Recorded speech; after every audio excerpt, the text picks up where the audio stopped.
recording, is it? Mm-hmm. Good, I'll press the... Okay. Now this is, what show is this one? Show number 12. Number 12. Show number 12. And we're going to be talking about the Noahide laws. Noahide laws. First of all, your experience in Melbourne when you were in... Yes, now, what happened was,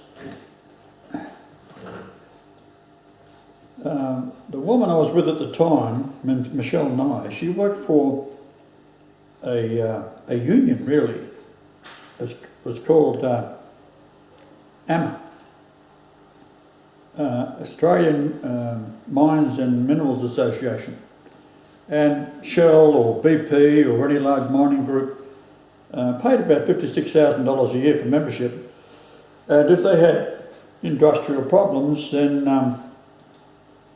they would consult these people, AMA, who would put their lawyers to work on it, and having lots of experience dealing with all sorts of industrial disputes, they would fight on the behalf of the large corporation. Now, in the same building, on the same floor, was the Australian Sheep Board. Now, this is one huge conglomeration of representing the export of sheep. Now, Australia is the largest producer of sheep in the world, and it's a very influential part of the Australian society. The fellow who was in charge of it was from South Australia, and he had become the police commissioner at the age of 21 years of age. Now, that's got to ring a bell right there. There's something seriously wrong when someone of the age of 21 can be a police commissioner of the state of South Australia. Anyhow, I would talk to him on a regular basis because I would go in there to pick up Michelle, and as I'd be wandering around the office waiting for her to finish, his secretary was a good friend of Michelle's, and her husband was a Freemason. And this particular day, she said, look, there's a meeting of the Noahide laws at one of the big luxury hotels, and would I be interested in going to it? Because her husband was very sick. So they had the tickets. So I said, right, why not? So we go to this meeting, and it is a meeting that is held by a Rabbi Cohen, and his father was the former Governor-General of Australia. Now, the Governor-General acts on behalf of the Queen. So all laws have to be sanctioned by the Queen, and the Governor-General, it's his job to make sure that any laws is passed by Parliament that the Queen would have no objection to if it's a minor thing, or if it's a major thing, he would get on the phone to the Queen, and she would either say yes or no. So this man was the Governor-General. He was also prior to being a Governor-General, he was a teacher at one of the big universities, and a man that used to go to his classes was named Barry Jones. Now, Dr. Barry Jones was a very well-known quiz show master. The man was in many competitions with people from around the world, and not only would he answer the question correctly, he'd give the history of everybody associated with the question. For example, if you asked a question about Charles I, not only would he tell you the day he was born and what he did and how he died and blah, blah, blah. He'd talk about his father, he'd talk about his kids, he'd talk about his cousins, he'd talk about what he wore and what he ate for breakfast. He was that pedantic when it comes to his answers. So he was a very, very clever man. In fact, when he was in Austria, I think it was, he was on a tram going down through one of the cities there, and he suddenly got this urge to get off the tram, and he walked down a little street in the city. I'm not sure, it might have been Vienna. And he went into this little graveyard. He walked up to this grave, and later it was proven that it was the grave of Mozart.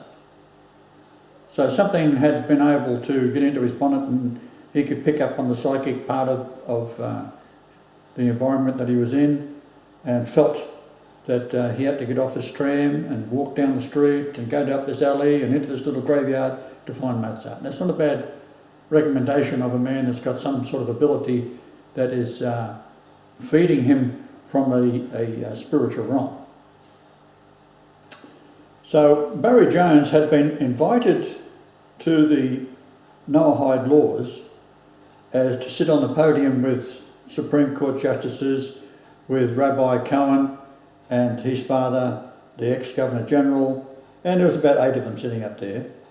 And the probably 200 Jews and a couple of Christians were in the audience for the Noahide laws presentation. However, Barry Jones, he didn't show up until halfway through the meeting, after coffee break. And once the Noahide laws started, they began to lay out what it was all about. For the average Jew had no idea what it was. And something has to be amiss when the area that they were in was the wealthiest area in Melbourne, Toorak it's called, and the office, which is I went to and walked in because having the name Marshall, I thought I was a Jew, and I was able to walk in, and of course I can speak their language, and they thought I was a Jew. So I found that there's all these security, these gates, people standing around with guns, all this kind of thing to protect the Jews. And so I get in there, right, and walk around and see this asshole that has got a big picture of this guy in the 50s. They thought this man was a Messiah, and I just forgot his name at the moment. What is it? Rabbi Schneerson. Schneerson, yeah. a pig of a man. However, they thought he was the Messiah. Anyhow, at the Noahide laws, the spiel starts, and they're talking about how the Jews are going to be running the world, and that the Noahide laws will be the laws of the universe, and that any Christian who steps out of line, disobeys one of their laws, a Jew can accuse him without witness and without trial, and that Christian can be beheaded. Well, when I was hearing this, I was a bit stunned, because these people were so genuine in their the way they spoke about it. That they are the chosen, they are this, they are going to rule the world, and this is what they're bringing in, and it's not going to be that long before it all comes to pass. So the laws are supposed to be handed down from Noah to the Jews. So there's a lady, a Jewish lady, sitting in the audience, and after the spiel of what they're going to do and what the penalties are and what the different laws are, and if a Christian, or a goy as they call us, steps out of line just on the say-so of a Jew, they can be beheaded, and blah blah blah, and going on. Well, this is quite a horrifying thing to see men who are, in fact, a lot of the men sitting on the podium were Supreme Court justices, and these are the men that you might be standing before in any matter of law during the course of either criminal or civil law in Australia at that time. This is 1997. So I'm listening to this utter rubbish, and this lady in question time, of course they do a bit of a spiel, some of the judges have their say, and then the Zygmunt Cohen, the Governor General, he has his bit of a say. Then his son, Rabbi Cohen, has a bit of a say. And he's primarily, Rabbi Cohen is the one that's doing most of the talking. So, question time. So this lady puts her hand up, and we're all a bit timid by what's going on, because this is quite a frightening thing, to think that these monsters are going to take over, and you step out of line, be a Jew or not. But primarily, even if a Jew blasphemes the name of the Lord or whatever, it's punishable by beheading. Right? No ifs or buts about it. And I'm watching this, and I was quite stunned to think that these educated men were talking that way, and they actually truly believed it. So she says, I have a question, and that is, I can't quite understand how us Jews, the chosen ones, were given these laws by Noah. So the rabbi, he's got an answer, right? And he says, well, sure, that's very, very complex. It's not something we can discuss here at this time because of the complexity of it. You have to know certain things, etc. And you just talk around in circles trying to get out of the question. So next, any other questions? So I stick my hand up. Right? So I stood up and I said, yes, thank you, Rabbi Cohen. Perhaps I can answer that question for the lady. I said, what we have is the tribe of Judah, which is of the son, the fifth son, I think it was, of Jacob, who became Israel because his brother had refused a bowl of porridge, which is really stupid, right? So this is what's in the Torah. And as Jacob and his brother Esau, who had a name changed to Edom because he refused what God wanted him to do by selling his birthright for a bowl of porridge.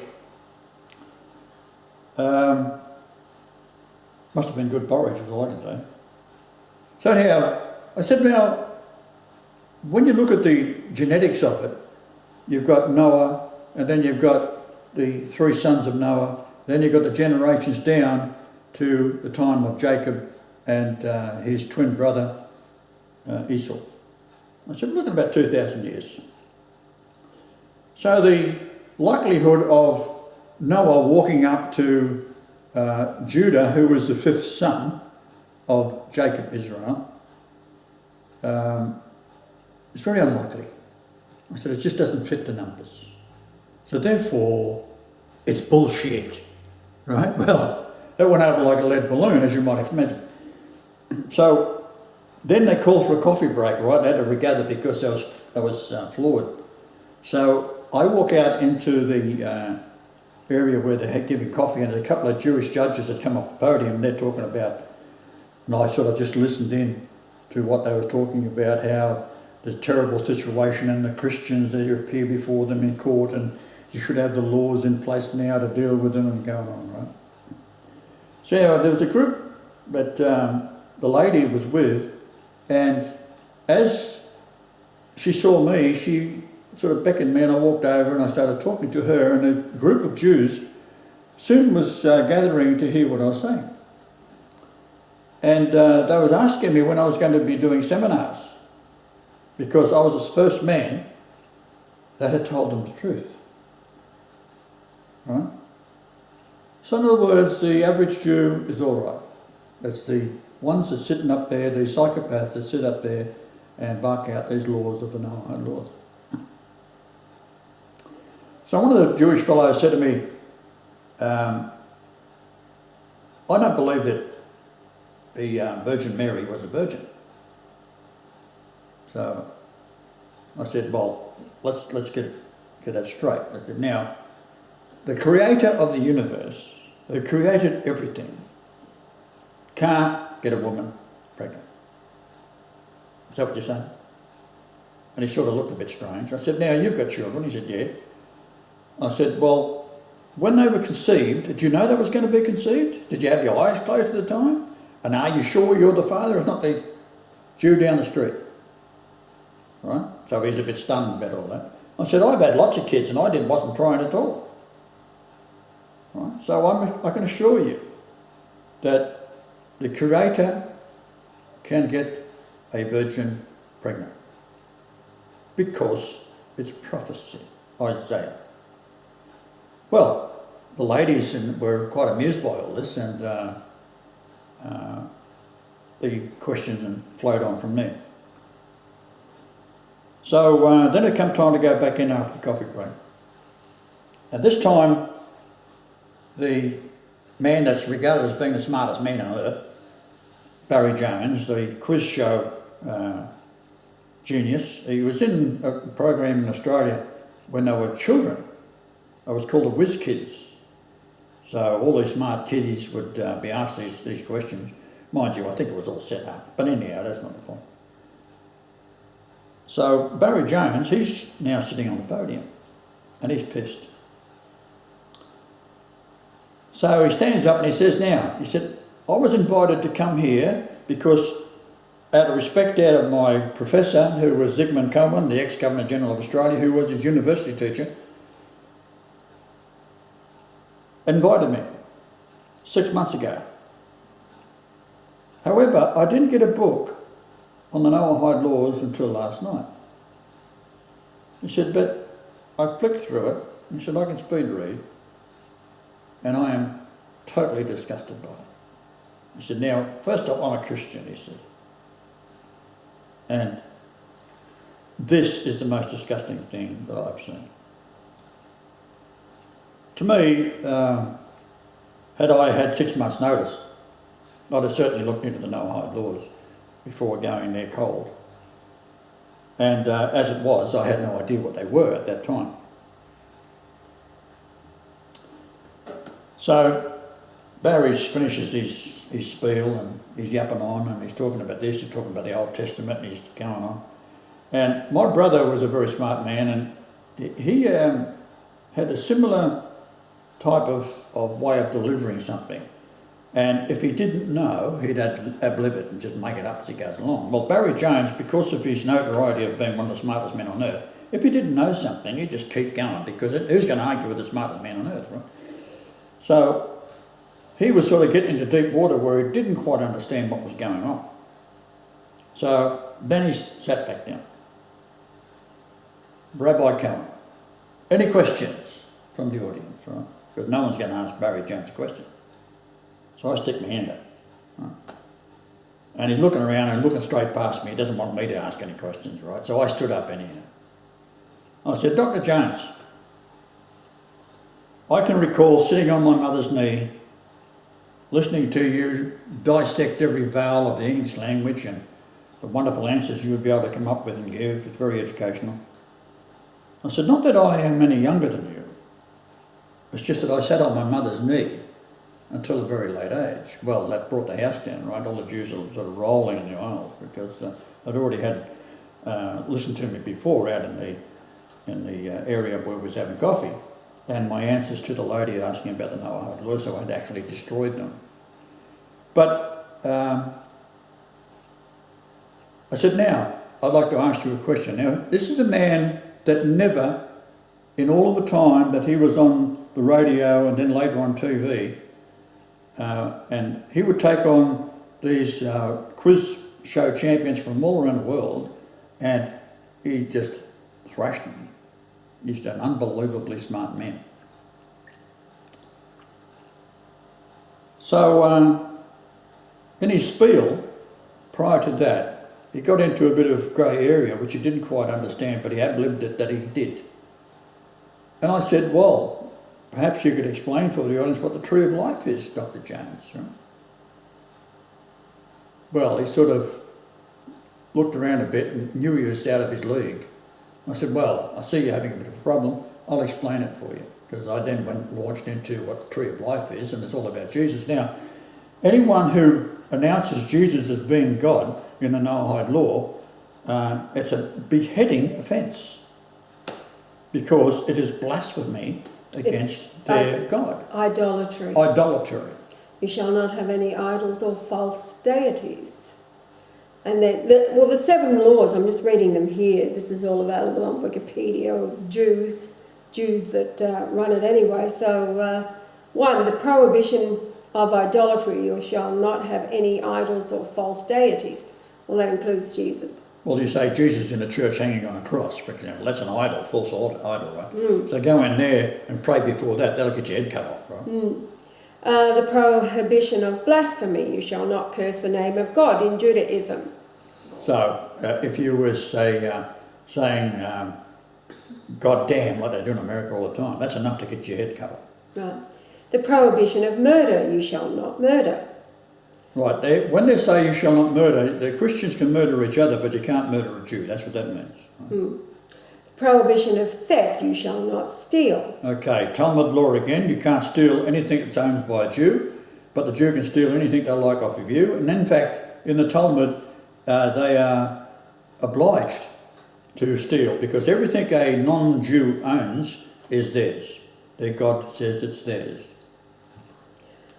Prohibition of adultery. You shall not commit adultery. Okay, that means that a woman, a Jew, cannot have sex with a Gentile, right? But they can have sex with anyone else, that's all right, as long as it's not a Gentile. That's also a beheading offence. Prohibition of cruelty towards animals. Do not eat flesh taken from an animal while it is still alive. So that's not to eat anything with the blood in it. What they're saying is that when you are a Jew, you've got to kosher kill something. That means you've got to cut the throat of the animal, and it's got to be bled dry, and then the soul or the life of the animal is now gone. You can then eat its flesh. So you can't just go up and rip its leg off and start eating it, which is probably not what a lot of people would be inclined to do.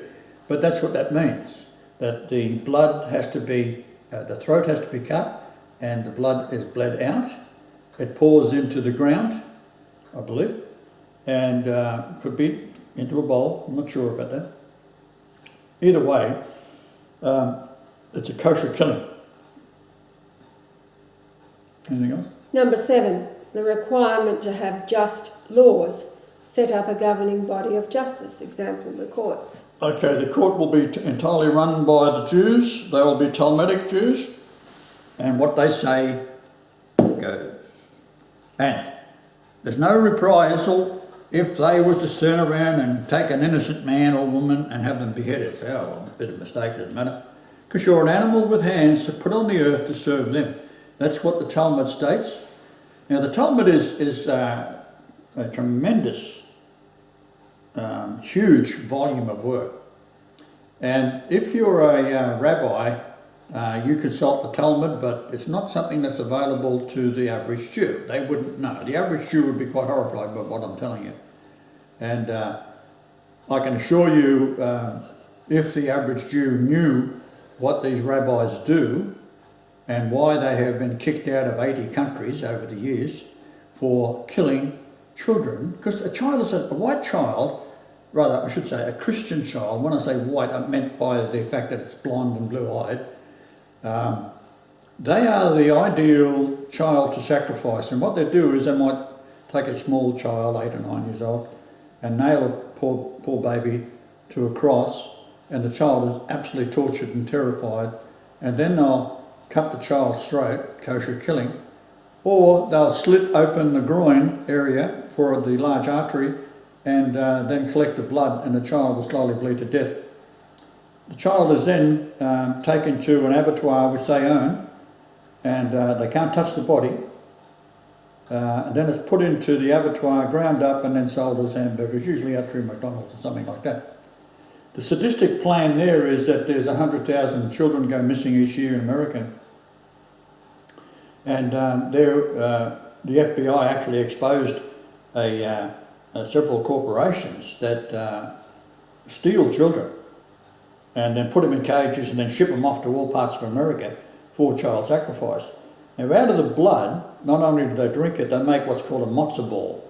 It's like a little round ball that when they eat it, they are taking on the endorphins of the child that's killed in fear. And also, it's a Christian baby, so therefore it has the soul of God, Jesus, in it.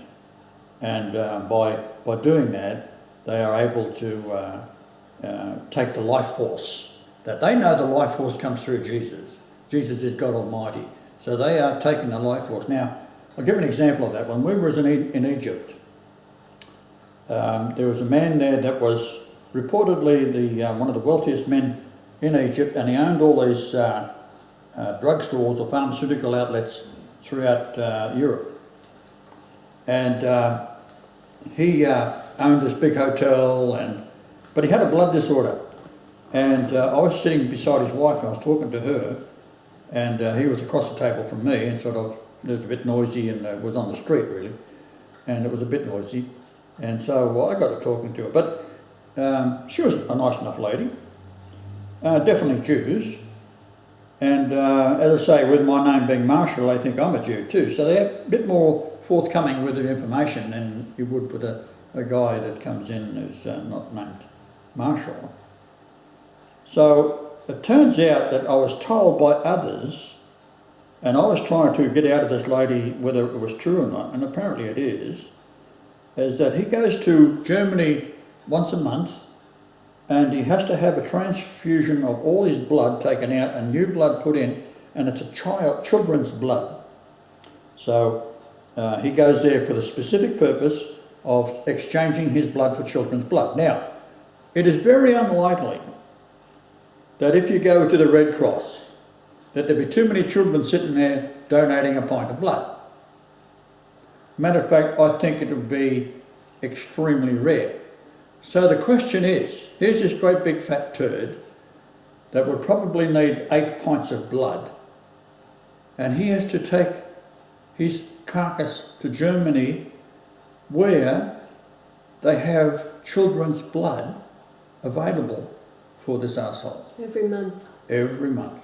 So how many babies have to be taken off the street and their blood drained from their bodies unwillingly? It's not doing it because they like it, they're doing it because they're sacrificed. And how many children would be killed for that one man to stay alive if he requires 8 pints of blood? Well, you probably find there's 5 or 6 children that would be sacrificed to get the blood for that one man. That's just one of the abominations they do. But as far as they're concerned, it's like slaughtering a pig. You're an animal with hands. This is the Talmud. You're an animal with hands placed on the earth to serve the Jew. Now, you Jews that are listening to this is what gets you into trouble. So, I'd advise you very strongly that you're looking at the man who is the one that's here, that is the Messiah. I'm also the Jewish Messiah. This is what Yitzhak Rabin was talking about. Kaduri. Kaduri, I'm sorry. Yitzhak Kaduri. He said that he had spoke to Jesus, which would be the angel of Jesus, every day for a year. And that there's other rabbis that agreed with him. And he said that the rabbis that agreed with him also were of the opinion that their Messiah would not be coming to Israel, would not be coming to Jerusalem, that he would be communicating with them via the internet. That's what Yitzhak Kaduri and the other rabbis of like minds, which is very few amongst them, they were all horrified to find out what he said, that the Messiah was Jesus, right? But this is what he said. Now, you can say, well, why not Messiah go to Jerusalem? Why?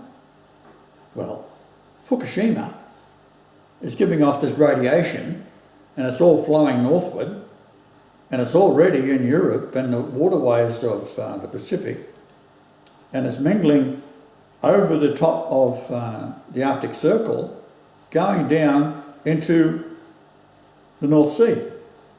And the North Sea and the Atlantic become one, and then the water is flowing in one direction. This is what happens in the Straits of Gibraltar.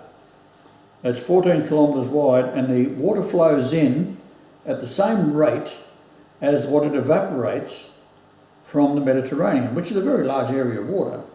For example, if you was to sail from Cornwall in England to the shores of Israel, you've covered about 4,000 miles. It's a very, very long journey. So it's much larger than you'd expect. So the evaporation of water from the Mediterranean is supplied by the water that's coming in from the Atlantic, which is now radiated. When you get over near towards the Middle East, say this so-called alleged Holy Lands, I call it the hate lands, the depth of the water is over 4,500 metres deep, so it's around 16,000 feet deep. So what happens is the water that's heavier because of the salt content, it will flow back out under the water coming in from the Atlantic through the Straits of Gibraltar at a very slow rate, and it balances depending on the time of year.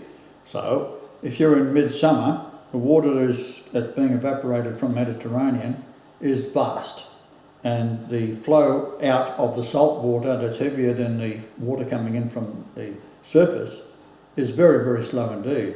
And the water that's coming in at the top is coming in at quite a fast rate of knots. Now, what Europeans aren't aware of is that the amount of water that's flowing in is enough power to supply all of Europe with electricity. You don't have to have nuclear power plants. In fact, you don't have to have the nuclear power plants anyhow, because, as Albert Einstein said, it's one hell of a way to heat water. So there's a thing that has been kept quiet. It's called thorium, isn't it? Thorium, yes. Thorium is in such vast quantities, it costs around $50 a pound, and it's available on most beaches in the world. You just go and scoop it up, and there's you process it and you get thorium. 3 containers full of thorium would supply all the electricity for the United States for about 30 cents per year per person, for all the electricity you want. 30 cents per person per year. Why would you use nuclear? Well, the problem with nuclear is it is a way of killing everybody.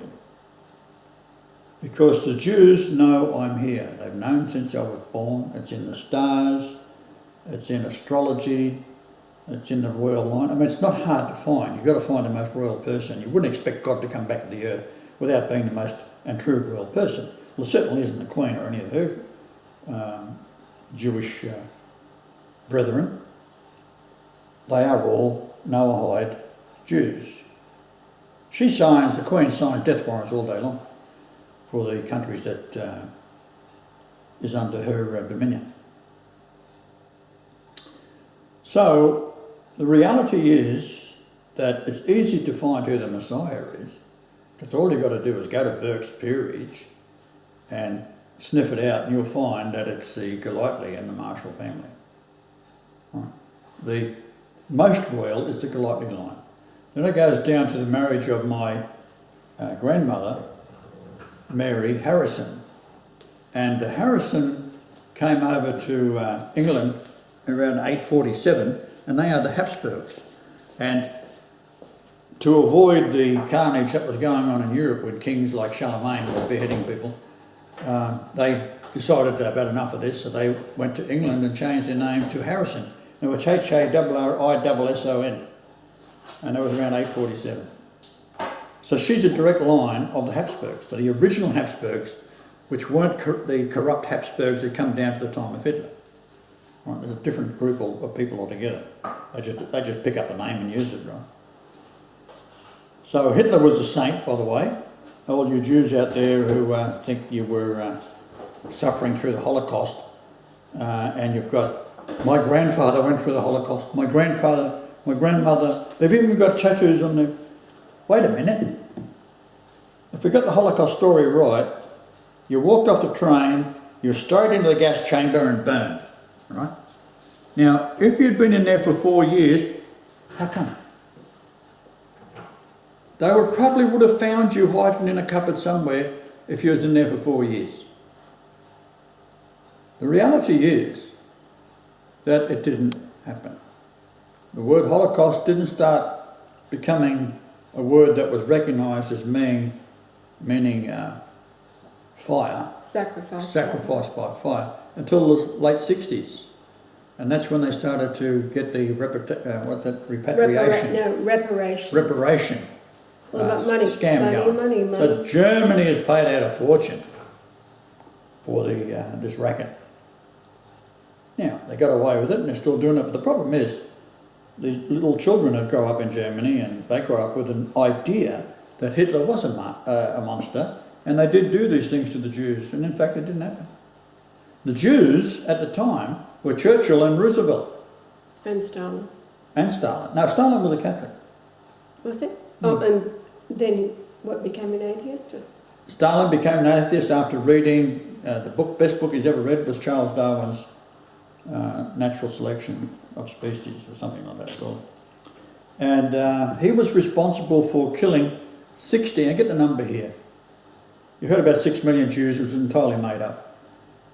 He was responsible for killing minimum of 60 million Christians in Russia. He brought out laws that they weren't allowed to hoard food, and they weren't allowed to have machines for farming, and it got to the point where there is actual films on the internet, on YouTube in particular, that shows how the soldiers were going in and exposing where food had been hidden by families, and it was taken away and their machines were ruined. So what happens? You get the first winter comes along and they all starve to death and die of cold. And there's even instances where people were so desperate that they would pick up a dead body and eat it. Cannibalism was happening. Just clarifying, the tribulation that in Matthew... Well, that's happened. That's World War II, isn't it? Of course it is. Yes. Because you say in Matthew that, you know, the tribulation of those days, which is World War II, which was approximately 7 years, the carnage that went on. World War II is not over. World War I is not over. World War II was just another revival of the same story. The problem was, and always has been, the power behind Judaism and the Talmud. That's where it all comes from. So you've got the Zionists, and you've got the Protocols of the Learned Elders of Zion. Now, write this down. Protocols of the Learned Elders of Zion, protocol number 14. There's 24 protocols in all. Protocol 14, like the other 23, are quite long, and as in the Jewish tradition, they rave on and use big words to confuse, but primarily what it's saying is that they will forbid Christ. Now, only the Jews know Christ is coming back as a man. The Christian world is totally devoured by Saul, which in the concordance is only one word away from Satan. And I ask you, if the word Jesus was one word away from the devil, that'd be all over the world's news, right? But Saul, which is one word away from Satan, is what dominates all churches in the world. It's always, Paul said this and Paul said that, and blah, blah, blah, blah, blah. Now, Saul was a Pharisee. The Pharisees come from Babylon. The Babylonians is where the Talmud originated. And this is where it's okay to have sex with a child, provided the child is 3 years and 1 day old. Doesn't matter if it's male or female, that's okay. This is what a rabbi can do. Just on that note, looking at this Wikipedia about the Noahide laws, first of all, there's the High Council of B'nai Noah, B'nai Noah meaning the children of Noah. A High Council of B'nai Noah was endorsed on January the 10th, 2006 by a group established in Israel in 2004 that claims to be the new Sanhedrin. This council was set up to represent B'nai Noah communities around the world, and it was Schneerson in the 80s. He's the one that forged ahead with all the Noahide, pushing ahead with the campaign of the Noahide laws. But in the bibliography and the references of this wiki site, number 6, Jesus the Pharisee, a new look at the Jewishness of Jesus by Rabbi Harvey Falk. So now they're making you out to be a Pharisee. Mm-hmm. Well, I can assure you that Jesus was an Essene. It's the oldest religion. Religion is not a good word. It's the oldest truth. Everything else is a religion. It's the oldest truth, and it was brought to the earth by Enoch. The Great Pyramid was built by the descendants of Enoch, and the base of the pyramid is 365.24 inches round, and Enoch was taken up when he was 365 years. So it would have been 365.2424. His son was Methuselah. These people were very big and they lived very long lives. This is before the flood. So they were the ones, with Lamech, who lived 777 years, and all of the relations of the time, built the Great Pyramid. And it's the altar to the Lord in the midst of Egypt. Isaiah 19:19 and Isaiah 19:20. Those two verses have a Hebrew letters that are also numbers, and it's called gematria. And the gematria of those two numbers are equal to the height of the pyramid up to the rejected or missing capstone. So in feet, it's 454.57 feet.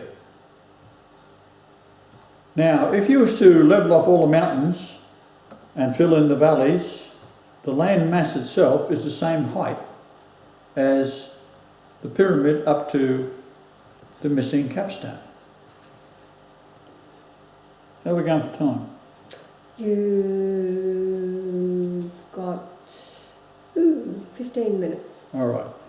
Now, what you have is the base of the pyramid has got a code in it. If you look at the structure and you know anything about it, the base is 365.24.24, and these were laid out on 4 corner sockets with fine chisel lines in it, so that when you know and join up the chisel lines, you get your 365.24.24 pyramid inches. The pyramid inch is based on dividing the polar diameter of the Earth by 500 million. That's where you get the pyramid inch from. There's more to it than that, which I won't go into at this moment, but just keep that in mind. You're dividing the Earth. It's actually, I'll say it now. Before the flood occurred, the Earth was 25,000 miles around. So you divide that by pi, you get your radius, and 2 times the radius is your diameter. Divide that by 500 million, and you've got yourself the pyramid inch. The pyramid inch is slightly larger than the British inch. The British inch used to be the same size as the pyramid inch, but in the reign of Elizabeth, they decided to change it. So 1 British inch is 1.00106 inches to make 1 pyramid inch. So it's a slight, minus little half a hair thick is the difference between the two. So what you do is you look at the Great Pyramid and you find that it's been shrunk. So why? So you take off what is called the displacement factor. And that's 286.1 pyramid inches. That gives you a base of 36238.14 pyramid inches. So the number 3623 is espousal in Hebrew of the James Strong's Hebrew Concordance of the Old Testament. And just to clarify, the concordance also includes the Aramaic, because although most people assume the Bible is written in Hebrew in the Old Testament, it's also Aramaic and Chaldee. So it's actually 3 languages involved, but they're very close. So it might say espousal from a word of Aramaic meaning wife or wives, plural. Then you've got the number 286.1, which is the shrinkage factor of this structure. And inside the building itself, the descending passage and ascending passage is built 286.1 pyramid inches off centre. And when you go into the grand gallery inside, it is 286.1 pyramid inches high.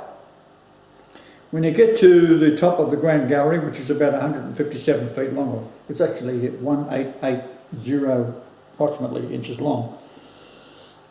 I'll just give it to that feet. Well, I said 157. It's 156.666 feet, but it's also pyramid inches, so you'd have to multiply that by 1.00106, and that gives you just under 157 feet. Now, from there you go in through the past, on the 50th layer of masonry, you go past, from this great step, you go into the antechamber, which is 116.26 pyramid inches wide, and there's 3 leaves in that. 2 have been smashed, 1 is in place, but it's obvious there was 2 others in there at one stage. You go to the far wall, and then it is approximately 537.02 blah blah blah inches, and then you move to the coffer, which is 286.1 inches. You add those 2 together. Then you go to the ceiling, which is approximately 230.25 decimal places, and that gives you a number. Then you multiply by a lunation, and a lunation has to be precise. If you ask most people, say, how long is the lunation of the moon? They say 29.53 days. It's not. It's 29.53052 days. The reason for that is when you multiply the 3 numbers added together by that number, it gives you 31101, which is the Julian day I was born on. So if you don't include the right numbers, you're not going to get my birthday, are you? So we're just reading now where these Noahide laws have been ratified, blah, blah, blah. And when was it? January the 10th. This is which when is January the High the 11th. Council, yeah, when January the High 11th Council, Benai Noah, was formed. Right. A High Council of Benai Noah was endorsed on January the 10th, so it would have been 11th here. So this is the Sanhedrin, is it? Yes, it was established in Israel to be the new Sanhedrin. Well, the old Sanhedrin comes from Babylon. So the Pharisees and all the churches, if you ask any minister, what are you? They say, I'm a Pharisee. Well, they're teaching the Pharisee doctrine, which is Judaism, the Noahide laws. There's 5 books of the Old Testament, which they say is the Word of God, which is a word of the devil. Because in it, Moses was talking to God on a daily basis. He had a team of stenographers running around the desert. He was so stupid he couldn't find his way across the Jordan into Jerusalem, right? And when he does get over there, the Lord says to him, I'm sorry, Noah, you're not going into the promised land because you hit a rock twice, see? I told you to hit it once. You hit it twice. So you climb up Mount Nebo and that's where you're going to die, son. So he climbs up the mountain, that's where he croaks it, right? However, to get to Mount Nebo, you have to go through the promised land to get there. So they're so stupid, they was already in the promised land, walked across the Jordan, up bloody Mount Nebo, looking down on the promised land, which they're not allowed to go into. They just walk through it. This is how stupid the scholars are. However, there are many, and I should make just a talk on this alone, on how many laws there are where people are stoned to death for doing the most silly of little things. Now, Noah couldn't even go in, or rather, Moses couldn't go into the promised land without hitting a stone twice with his stick. So, he disobeyed God. He disobeyed Lucifer. And he was told to stone a man to death for picking up sticks on the Sabbath. If you look in your Bible, the King James Bible in particular, and I haven't checked on the other Bibles, but the King James Bible, if you look in there and punch in the word Sabbath, it should have a capital S, but it hasn't. It's got a small s. Why have they done that? Because Jesus said, I am the Sabbath. So it's a slap in the face of Jesus all the time. The word Sabbath is found in 115 times in the Bible, and the name Golightly has a value in English geometry of 115. So I am the Sabbath. And you can spell it with a slow s if you like. It doesn't make any damn difference to me. Right? It's all bullshit. It's the codes we're talking about. So we go back to the displacement factor, and we end up with the word espousal. So you want to find the word 286 being espousal. So you look in your Bible, you look in your concordance, and you can't find it. Why? Well, they've stuck an S on the end of it, so it's espousals with an S. So where you find it is very interesting. And we'll just do it now. This is in Solomon 3:11. Go forth, O ye daughters of Zion, and behold, King Solomon with the crown wherein his mother, who was the adulteress Bathsheba, and he had murdered his brother to get the job because Bathsheba had gone to David when he was sleeping with this young woman to keep him warm just before he died. They used to do that. They'd put a young maiden, young virgin, in bed with the old man to keep him alive, right? For the warmth of the body. And his brother, Adonijah, which means worshipper of Jah, had been ready to become king because he was the older brother, but Bathsheba had gone in to see David as he's dying and said that if Adonijah becomes king, he will kill us for our sins of the past. Well, she was an adulteress, that's it. That was punishable by stoning, and a murderer, because the man that she was married to was sent to the front line. Instead of David going out into battle, he sent his this young man out and told his commanders, his chief, to put him in the front line so he'd be killed. So this young lady who was sleeping in the same bed to keep old David warm before he died, she heard Bathsheba plotting to do away with Adonijah. So David relents because he's dying, he's sick, he's tired, and the word goes out that Solomon is going to be king. The very first thing that Solomon does, after he gets word from his mother Bathsheba that Adonijah was quite content, saying, okay, that's what the father wanted, I'll go along with that. All he wanted was a wife. And the woman he wanted to be his wife was a young virgin that was in the bed keeping old David warm. So Bathsheba took the news to Solomon, who now is king, and says, well, all your brother wants is a wife, and he wants the young girl, the young virgin that was keeping your father warm. So Solomon, he loses his cool, and he abuses his mother. Don't you realise what this means? Well, what it was, it doesn't actually say, but what it was, that she was a witness to what had happened. So he then orders his henchmen to go and kill his brother. And that's the first thing he does as king. This is Solomon. All right, so we read the go forth, ye daughters of Zion, and behold, King Solomon with the crown wherein his mother Bathsheba crowned him. So his mother got to crown him in the day of his espousal and in the day of the gladness of his heart. So we go to the word espousal, we're going to look it up, and it's espousal with an S on it. So you can't find it if you're looking for it. And it is a number 2861. So we then have a second espousal, and we've got to look at that. Remember, it's got to have an S on the end of it. So there's two of them, of course. That's the Solomon 3:11 and Jeremiah 2:2. Go and cry in the ears of Jerusalem, saying, Thus saith the Lord, I remember thee, the kindness of thy youth, the love of thine espousals, when thou went after me in the wilderness, in a land that was not sown.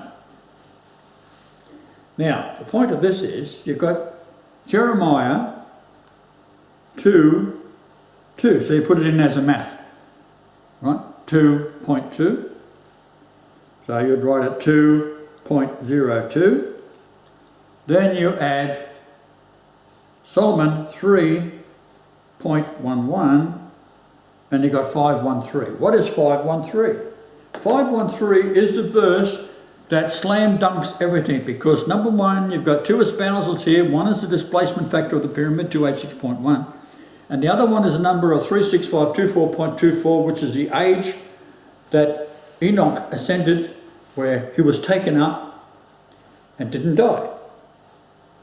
And you subtract the 286.1, you shrink the base of the pyramid in by the 286.1. So when it goes up to the average height of the land mass, which is 454.57 feet, then that number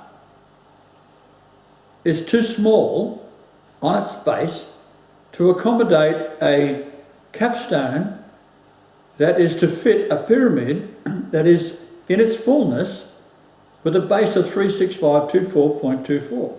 So the summit platform can't go any higher than the average land mass of the earth, and therefore it is 286.1 in its perimeter, too small for the missing capstone that we see today.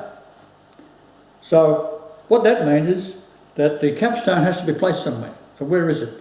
Well, it's what you do is you take the diagonal of the completed pyramid, which is 10772.6 feet, and that is the age difference between the beheading of Charles I, who died to be with Jesus, and myself, my birth, which is 107726 days, and then I inherited a house from my parents, and it's at 7 Travone Street, Padstow in Sydney, and in Cornwall, where the family of Jesus' mother, grandmother and grandfather came from, was Cornwall.